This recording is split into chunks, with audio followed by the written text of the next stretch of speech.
उपमुख्यमंत्री एकनाथ शिंदे यांनी नंदनवन इथे मंत्री आणि नेत्यांची तातडीची बैठक बोलावली आहे। दिल्ली दौऱ्याआधी शिंदे नेत्यांची बैठक घेत आहेत। थोड्याच वेळात बैठकीला सुरुवात होणार आहे। सर्व मंत्र्यांना बैठकीला हजर राहण्याच्या सूचना देण्यात आलेल्या आहेत।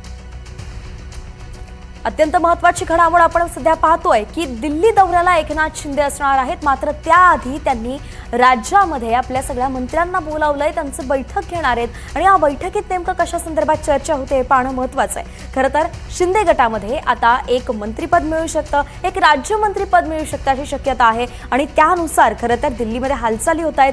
त्याच संदर्भात अमित शहांना भेटण्यासाठी हे शिंदे जाणार आहेत असं खरं तर कळतंय। आणि आता त्याच्या आधी जर राज्यात या घडामोडी घडतायत तर एकंदरीतच या सगळ्या मंत्र्यांसोबत बैठक होणार का, त्यांचा नेमकं कौल कुणाला आहे हे जाणून घेण्याचा हा प्रयत्न आहे का शिंदेंचा, की इतर काही गोष्टी आहेत हे पाहणं महत्त्वाचं असणार आहे। सगळ्या पक्षातील मंत्र्यांचं एकमत होणं गरजेचं आहे। विशाल पाटील आपले प्रतिनिधी आपल्यासोबत जोडले गेले आहे। विशाल, ही बैठक नेमकं कशासाठी?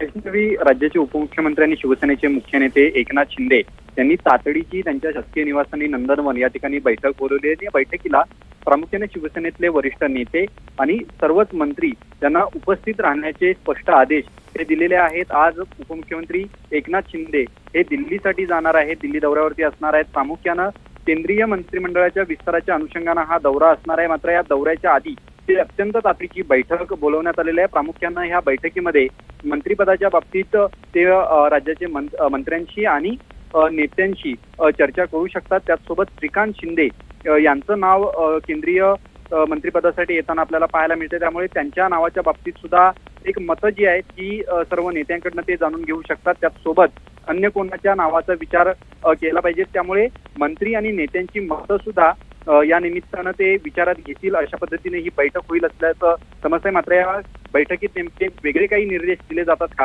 हे सुद्धा पाहणं महत्त्वाचं असणार आहे। वैष्णवी, अर्थातच विशाल, म्हणून पाहावं लागेल बैठकीत काय काय होत आहे आणि त्यातून काय पुढे। धन्यवाद सविस्तर माहितीसाठी।